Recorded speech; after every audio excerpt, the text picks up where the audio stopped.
World War II chaplains, at the beginning of the war, there were only 137 active duty regular Army chaplains when the Pearl Harbor was attacked. By the end of the war, there were almost 9,000 chaplains in place, serving men and women of all different faith backgrounds from all over the world.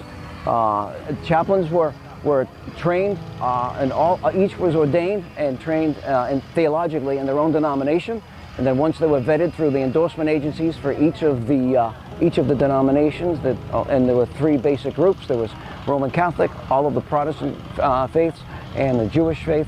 They were vetted through those groups. They given a physical and a psych eval, and once they passed that, they were recommended to the Army, and they went to the chaplaincy school. They had about 480 hours of training in chaplaincy school. And then they were finally assigned to a unit in the combat area.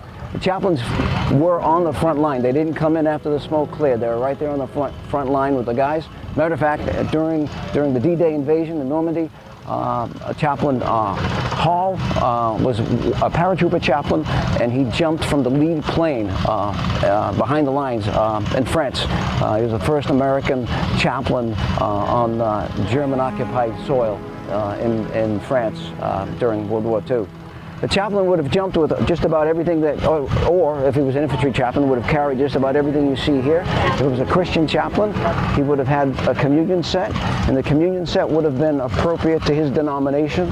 It would have been, as it's set up here, it would have been set up for a liturgical Protestant service, that of Episcopalian or Lutheran. Again, the chaplains had to be cross-trained because the chances of you actually encountering a chaplain of your denomination was somewhat remote. The Army's plans were to have one chaplain per 1,000 men, and that wasn't a priest per 1,000 Roman Catholics. It was a chaplain per 1,000 men. So they were cross-trained in the different faiths.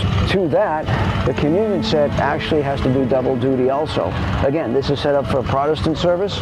For our Roman Catholic friends, we turn that around. We have the crucifix or the corpus of Christ on there for Roman Catholic Mass, and then they would conduct Mass with the Roman Catholic boys.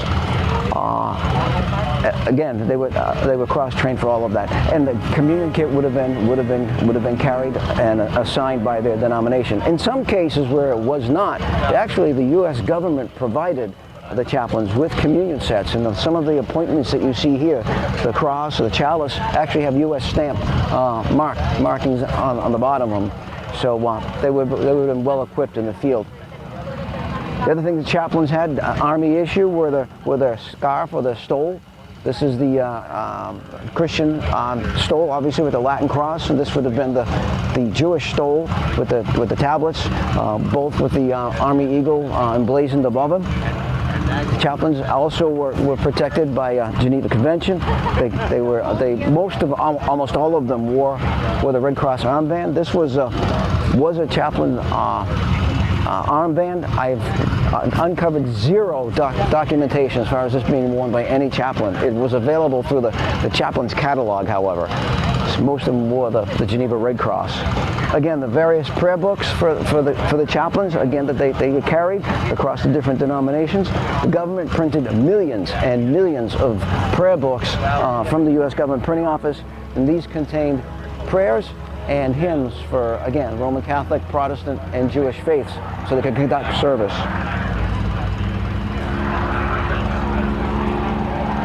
During the war, there was about 478 casualties in the chaplains' ranks. About 77 chaplains were killed. Many chaplains died as POWs. There were several chaplains on the Bataan Death March that a couple of them survived. Many suffered and died with the men that they were ministering to. One of the famous paratrooper chaplains is Father Francis Sampson. Many people will recall him from the movie The Longest Day. There was a scene where the chaplain landed in a creek and they retrieved his communion set.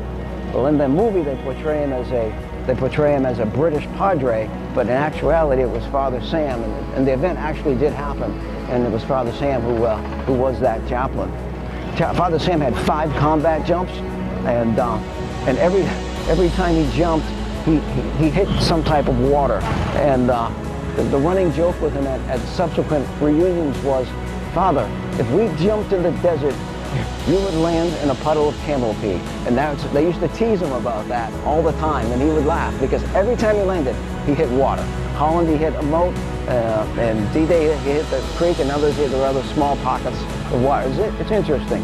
He rose to become chief of chaplains in the Vietnam War. And interesting enough, because like I said, he was that Padre that lost his communion set in the movie Longest Day.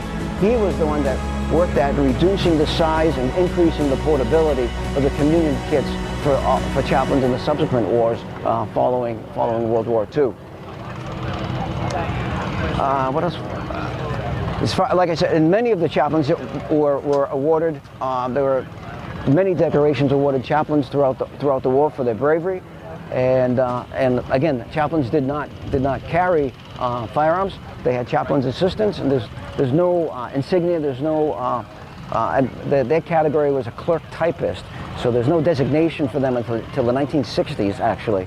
And but they would carry the firearm. They would drive the Jeep. They would set up the organ or the field altar or whatever for service for the troops, for the chaplain in the field. Again, brave men. They serve God and country. To this day, if you speak to a veteran and ask them about their chaplain, regardless of his denomination, and he was a good chaplain, they speak of him in very, very high regard. And so that's where we're at with World War II chaplains.